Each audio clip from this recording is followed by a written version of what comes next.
तो आज हम लोग एक नया सीरीज का स्टार्टिंग कर रहे हैं। ठीक है, ऑर्गेनिक केमिस्ट्री का एक बहुत ही ज़्यादा इम्पोर्टेंट सीरीज का स्टार्ट कर रहे हैं। ठीक है, जिसमें हम ऑर्गेनिक केमिस्ट्री का सारा सारा क्वेश्चन, सारा कॉन्सेप्ट और जितना भी सिलेबस जेई सिलेबस में, जेई या फिर नीट के सिलेबस में है वो सारा हम कवर करेंगे।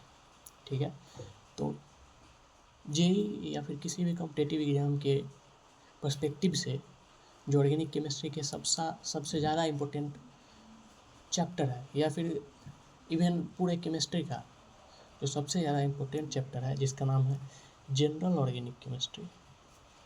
जनरल ऑर्गेनिक केमिस्ट्री, इसको हम लोग पढ़ेंगे। ठीक है, तो जैसा जनरल ऑर्गेनिक केमिस्ट्री में हम लोग क्या पढ़ते होंगे। ठीक है, सबसे पहले कैसा चैप्टर है ना। तो काफ़ी लोगों को इस चैप्टर से डर भी लगता है ना।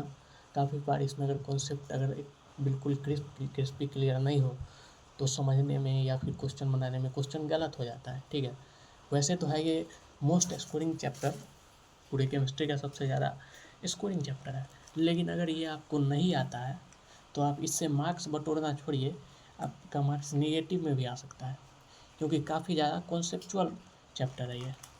ठीक है, एक तो यहाँ से क्वेश्चन बहुत ज़्यादा आता है जनरल ऑर्गेनिक केमिस्ट्री से, इस चैप्टर से। या दूसरा, अगर आपका जीओसी बढ़िया है तो आपका बाकी पूरा केमिस्ट्री बढ़िया होगा, क्योंकि जो कॉन्सेप्ट्स हैं इस चैप्टर के वो आगे के चैप्टर्स में बहुत ज़्यादा यूज होते हैं। ठीक है, चाहे आपका वो रिएक्शन मैकेनिज्म हो जाए या फिर आगे किसी भी चैप्टर में। ठीक है, तो अगर तमीज़ से पढ़े हम इस चैप्टर को, जनरल ऑर्गेनिक केमिस्ट्री को, तो फिर अगर कॉन्सेप्चुअली सही पकड़े हर चीज़ को तो फिर चैप्टर आसान है, तो फिर टफ नहीं है। ठीक है, तो ये जनरल ऑर्गेनिक केमिस्ट्री जैसा नाम सही लग रहा है, इसमें ऑर्गेनिक केमिस्ट्री के जनरल चीज़ों के बारे में पढ़ेंगे, ऑर्गेनिक केमिस्ट्री के जो जनरल चीज़ों के बारे में पढ़ेंगे। ठीक है, तो जैसे ही केमिस्ट्री वर्ड आता है वैसे ही सबसे पहले आता है वर्ड केमिकल रिएक्शन। ठीक है, अगर केमिस्ट्री पढ़ रहे हैं तो हम लोग रिएक्शन का बात करेंगे ही करेंगे। ठीक है, तो सबसे पहले रिएक्शन। ठीक है, तो मान लेते कोई एक ऑर्गेनिक रिएक्शन है A+B, और वो मतलब प्रोडक्ट बना रहा है C+D, ऐसा हम लोग एज्यूम कर लेते हैं, ऐसा कोई रिएक्शन है। ठीक है, तो कोई भी जो रिएक्शन होता है, कोई भी रिएक्शन, उसमें या तो बॉन्ड टूटता है या फिर बॉन्ड बनता है। ठीक है, तो बॉन्ड बनने का बात हम लोग बाद में करेंगे, पहले बॉन्ड टूटने का बात कर लेते हैं। ठीक है, मतलब बॉन्ड ब्रेकिंग। तो बॉन्ड ब्रेकिंग के कितने कितने टाइप्स होते हैं। तो बॉन्ड ब्रेकिंग के 2 टाइप्स होते हैं। पहला homolytic bond fusion, homolytic bond fusion. इसमें क्या आता है, अगर मान लेते हैं AB एक कोई कंपाउंड है। ठीक है, AB एक कोई कंपाउंड है, मतलब A और B के बीच में ऐसे करके बॉन्ड बना हुआ है, एक एक इलेक्ट्रॉन बीच में शेयर हो रहा है। ठीक है, तो A और B का बॉन्ड जब टूटा तो इस दोनों में बात हुआ कि एक काम करो भाई, A जो है अपना एक इलेक्ट्रॉन अपना लेके वो साइड हो गया और B भी अपना एक इलेक्ट्रॉन लेके वो साइड हो गया। ठीक है, मतलब कोई भी किसी से इलेक्ट्रॉन नहीं छीना है, 2 इलेक्ट्रॉन इस दोनों के बीच था, एक इलेक्ट्रॉन A का था, एक इलेक्ट्रॉन B का था। ठीक है, तो दोनों का जब बॉन्ड तोड़ना हुआ तो A अपना इलेक्ट्रॉन लेके साइड हो गया, B अपना इलेक्ट्रॉन लेके साइड हो गया। ठीक है, तो इसको बोलते हैं होमोलिटिक बॉन्ड फ्यूजन। इसमें इलेक्ट्रॉन जो है वो बराबर बराबर बटा है। ठीक है, इस टाइप के बॉन्ड ब्रेकिंग को बोल देते हैं हम लोग होमोलिटिक बॉन्ड फ्यूजन। और होमोलिटिक बॉन्ड फ्यूजन के लिए हम लोग यूज करते हैं नॉन पोलर सॉल्वेंट। ठीक है, नॉन पोलर सॉल्वेंट। अब नॉन पोलर सॉल्वेंट हम लोग क्यों यूज करते हैं इसको हम लोग बाद में बात करेंगे। ठीक है, अब दूसरा आता है heterolytic bond fusion, heterolytic bond fusion, heterolytic bond fusion. तो हेट्रोलिटिक बॉन्ड फ्यूजन में क्या होता है, मान लेते हैं A और B के बीच में बॉन्ड बना हुआ है, जिसमें एक इलेक्ट्रॉन A का है, एक इलेक्ट्रॉन B का है। ठीक है, और इसमें क्या हुआ, ठीक है, A और B के बीच में बॉन्ड बना हुआ है, इसमें एक इलेक्ट्रॉन A का है और एक इलेक्ट्रॉन B का है। तो इसमें क्या हुआ, मान लेते हैं उससे बनता है A+ और एक बनता है B-। ठीक है, तो A+ और बना B-। तो हाँ, जाहिर सा बात है कि B का इलेक्ट्रॉनिगेटिविटी ए से ज़्यादा होगा। तो इसमें क्या हुआ कि बी जो है अपना इलेक्ट्रॉन ए से छीन लिया, ठीक है, और ए को एक भी इलेक्ट्रॉन नहीं दिया। मतलब जो भी एक लगा हुआ था तो ए का बॉन्ड में एक इलेक्ट्रॉन ए का था और एक इलेक्ट्रॉन बी का था, लेकिन इसमें जैसे ही बॉन्ड टूटा तो बी जो है अपना इलेक्ट्रॉन तो ले ही लिया, साथ साथ ए का इलेक्ट्रॉन भी छीन लिया, जिसका इस पर माइनस चार्ज आ गया और ए पर प्लस चार्ज आ गया। इसमें बी का इलेक्ट्रोनिगेटिविटी ए से जाहिर बात है ज़्यादा होगा। और एक बहुत ही इम्पोर्टेंट चीज़ है, नोट करने वाला बात है कि जब कभी भी हेट्रोलिटिक बॉन्ड फ्यूजन होगा तो नॉन पोलर सॉल्वेंट नहीं चलेगा, नॉन पोलर सॉल्वेंट नहीं चलेगा। हम लोग को हमेशा इसमें पोलर सॉल्वेंट का यूज करना पड़ेगा, हमेशा पोलर सॉल्वेंट का यूज करना पड़ेगा, ठीक है। तो जैसे एक एग्जांपल हम देते हैं, NaCl का आप नाम सुने होंगे, नमक जो घर में यूज होता है, कॉमन साल्ट, ठीक है। तो अगर उसका हम 1 ग्राम आपको दे दे और बोले कि इसमें NaCl में Na अलग और Cl अलग, ठीक है, सोडियम और NaCl के बॉन्ड को हम तोड़ने के लिए अगर आपको कह दे, ठीक है, बिना पानी उनी के हेल्प के, बिना पोलर सॉल्वेंट के हेल्प के, तो आपको उसको तोड़ने में जितना एनर्जी लगेगा, जितना इलेक्ट्रिकल एनर्जी लगेगा, 1 ग्राम सोने का नमक का हर बॉन्ड को तोड़ने में जितना एनर्जी लगेगा, उतना एनर्जी में पूरे बिहार का इलेक्ट्रिसिटी 1 साल तक पूरा किया जा सकता है। मतलब बिहार जो स्टेट है उसका 1 साल का बिजली चलाया जा सकता है 1 ग्राम के अगर बॉन्ड को बिना हम पानी वगैरह के हेल्प के अगर हम तोड़ते हैं तो, ठीक है। तो इससे आप ये समझ सकते हैं कि कितना huge amount of energy use हो जाता है, कितना huge amount of energy use हो जाता है, ठीक है। तो इसीलिए हम लोग जब कभी भी हेट्रोलिटिक बॉन्ड फ्यूजन करते हैं तो इसमें A+B- इसके लिए हम लोग पोलर सॉल्वेंट लेते हैं, जैसे वाटर, ठीक है। जिस काम में हमको अरबों खरबों रुपया लग रहा था उसको वाटर फ्री में कर देगा। नमक को डाल दीजिए उसमें और वाटर में वो टूट जाएगा Na+ और Cl- के लिए, ठीक है।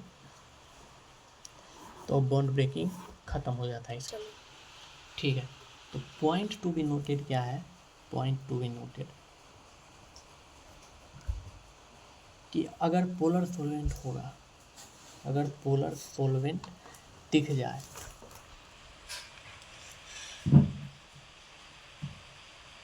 तो हेट्रोलिटिक बॉन्ड फ्यूजन होगा। हेट्रोलिटिक मतलब उसमें आयंस बनेगा। और अगर पोलर सॉल्वेंट नहीं दिखे तो होमोलिटिक बॉन्ड फ्यूजन होगा, मतलब फ्री रेडिकल बनेगा, ठीक है। इसके साथ ही हम कुछ क्वेश्चन जैसे कर लेते हैं, कुछ एग्जांपल्स कर लेते हैं। Examples on bond breaking, examples on bond breaking, ठीक है। तो पहला एग्जांपल जैसे हम लेते हैं Cl, इसको H2O के प्रेजेंस में लिया गया है। तो जैसे आपको पता होगा वाटर जो है वो एक पोलर सॉल्वेंट है, ठीक है। तो पोलर सॉल्वेंट है तो हेट्रोलिटिक बॉन्ड फ्यूजन होगा, मतलब आयंस बनेगा। तो ये रहा और प्लस और Cl- बॉन्ड तोड़ के इलेक्ट्रॉन लेके भाग जाएगा, ठीक है। Cl का इलेक्ट्रोनिगेटिविटी क्योंकि ज़्यादा है। और फिर दूसरा लेते हैं, एक और एक क्वेश्चन लेते हैं, जैसे Cl है और इसको बस हीट कर दिया गया है। देख सकते हैं आप लोग इसमें कोई भी पोलर सॉल्वेंट यूज़ नहीं किया गया। ये डेल्टा का मतलब होता है हीट कर देना। तो सिंस कोई भी पोलर सॉल्वेंट यूज नहीं हुआ है तो आयंस बनने का कोई चांस नहीं है, तो इसमें रेडिकल बनेंगे, फ्री रेडिकल बनेंगे, ठीक है। इसी तरह से और भी कुछ क्वेश्चन ले लेते हैं, जैसे ROO और देख सकते हैं ये परोक्सी लिंकेज वाला कंपाउंड है, इसमें भी बस हीट का साइन दे रखा है। इसमें भी कोई पोलर सॉल्वेंट का यूज नहीं है। तो पोलर सॉल्वेंट चूँकि कोई यूज नहीं है तो इसमें भी फ्री रेडिकल बनेगा, फ्री रेडिकल बनेगा। और अच्छा, फ्री रेडिकल में भी किस बॉन्ड को तोड़ना है, तो इसमें ऑक्सीजन वाला बॉन्ड को तोड़ना है, क्योंकि ऑक्सीजन में है लोन पेयर और लोन पेयर में होगा रिपल्सन, तो ये बॉन्ड सबसे कमज़ोर है, इसलिए इसको यहीं से तोड़ दो। तो RO डॉट बनेगा प्लस RO डॉट बनेगा, इसमें भी फ्री रेडिकल बनेगा। उसी तरह से एक और क्वेश्चन आपकी डिमांड पर, इसमें एक पोलर सॉल्वेंट है H2O, ठीक है, एक पोलर सॉल्वेंट H2O और इसको हीट कर दिया, ठीक है। अब यहाँ देख सकते हैं यहाँ पोलर सॉल्वेंट है, तो पोलर सॉल्वेंट है इसका मतलब हेट्रोलिटिक बॉन्ड फ्यूजन होगा। हेट्रोलिटिक मतलब आयंस बनेंगे, ठीक है। तो ये बी आर छोड़ के जब चला जाएगा plus plus b r minus.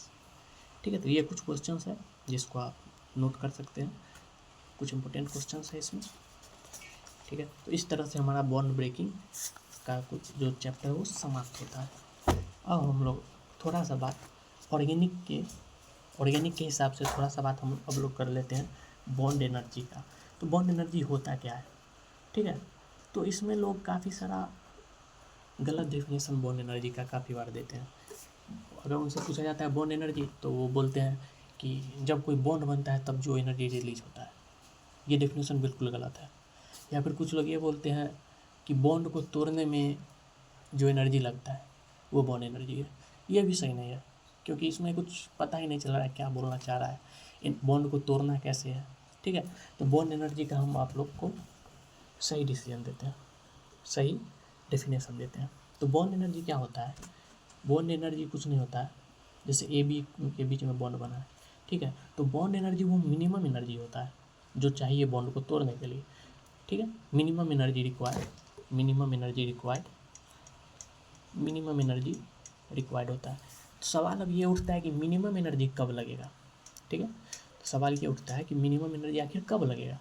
तो मिनिमम एनर्जी जो है वो तभी लगेगा, मिनिमम एनर्जी वो तभी लगेगा जब हम बॉन्ड को होमोलिटिक मैनर में तोड़ें। ठीक है, होमोलिटिक मैनर में तोड़ें।